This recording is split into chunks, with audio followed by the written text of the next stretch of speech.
Hello लोगोफोर, दिनै मोनसे गोदान भिडिअआव नोंथांमोनखौ जोबोर बरायनाय थाबाय। दिनैनि बे भिडिअनि गेजेरजों फोरमायनानै होनो सानदों आबादारि बिथांमोननि थाखाय जोबोर मोजां खौरां। रायजो सरकारा केबिनेटआव सावरायनायनि गेजेरजों बे थिरांथाखौ लानाय जादों।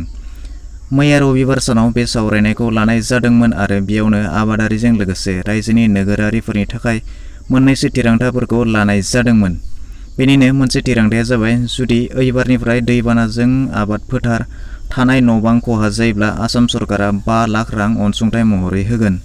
जुदि न' खहा जायोब्ला मोनगोन 1 लाख रां अनसुंथाइ। बैफोर थिरांथाखौ थांनाय रबिबार खालि आसाम सरकारनि केबिनेटनि गेजेरजों सावरायनाय जादोंमोन। बिदिब्ला बेनि सोमोन्दै आबुङै फोरमायनानै होगोन। जुदि सोरबा सुबुङा एबारनिफ्राय बैफोरबायदि खहा जायोब्ला मा खालामनांगोन, माबोरै बेखौ एप्लाइ खालामनो हागोन, रांखौ माबोरै मोनगोन, गासैखौबो। बिदिब्ला अन्नानै भिडिअखौ जोबजासिमल' नायलां। जुदि नोंथाङा गावनि रावजों बेफोरबायदि इनफर्मेटिभ नलेजेबल इडुकेसनेल भिडिअ मोननो थाखाय अन्नानै चेनेलखौ साबस्क्राइब खालामनानै लादो। भिडिअखौ लाइक खालामाखैब्ला मोनसे लाइक खालामनानै होदो आरो जेसेबां हायो नोंथांनि लोगो लेवा बन्धु बाहागिफोरनो भिडिअखौ हाजासे शेयार खालामनानै हरदो, जाहाथे बयबो बिनि फायदाखौ गोरलैयैनो लानो हायो। गिबि बाथ्राया जाबाय, आसाम सरकारा थांनाय रबिबार खालि ब्रह्मपुत्र गेस्ट हाउसआव रायजोनि केबिनेट जथुम्मायाव गोबां गोनां थिरांथा लानाय जायो आरो बै सावरायनायाव दंफायोमोन मन्त्रि हिमन्त बिश्व शर्मा, चन्द्रमोहन पाटवारी, जगेन मोहन, रन्जित दत्त, नभ दली, पीयूष हाजरिका, अतुल बरा, केशव महन्तजों लोगोसे रायजोनि गोबां मन्त्रि बिथांमोन। सावरायनायाव लानाय थिरांथा बादिब्ला एबारनिफ्राय दैबानाजों सोरनिबा दुब्लि फोथारा गरा गिसियोब्ला, आबाद न' सिलिंखार जायोब्ला बै नखरनो होनाय जागोन आसाम सरकारनिफ्राय 5 लाख रां अनसुंथाइ। आरो जुदि न' सिलिंखार जायोब्ला मोनगोन 1,50,000 रां। फारसेथिं आबाद फोथारा सिलिंखार जायोब्ला मोनगोन 1 लाख रां।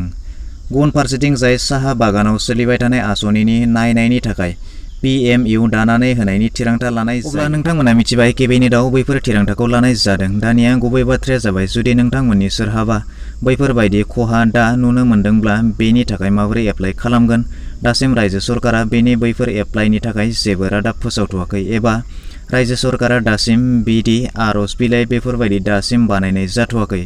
जेब्ला बैफोरबायदि एप्लाइ खालामनाय खामानिया सोलियोब्ला बैफोर इनफर्मेसनखौ नोंथांमोननो माबोरै एप्लाइ खालामगोन, अनलाइन जागोन ना अफलाइन जागोन, बबेयाव जमा होनांगोन, गासैखौबो इनफर्मेसनखौ नोंथांमोननो होनो नाजानाय जागोन। दिनैनि भिडिअ बेखिनियानोसै। आसा खालामो नोंथाङा भिडिअखौ नायनानै गासैखौबो बुजिबाय जानांगौ। जुदि माबाफोर डाउट थाबावबायब्ला नोंथाङा कमेन्ट सेक्सनाव फोरमायहरदो। भिडिअखौ नायनानै मोजां मोनबायब्ला मोनसे लाइक खालामदो, गाज्रि मोनबायब्ला डिसलाइक खालामदो आरो जुदि चेनेलाव गोदानै नायगासिनो दंब्ला अन्नानै चेनेलखौ साबस्क्राइब खालामनानै लानोबो दाबावगारदो।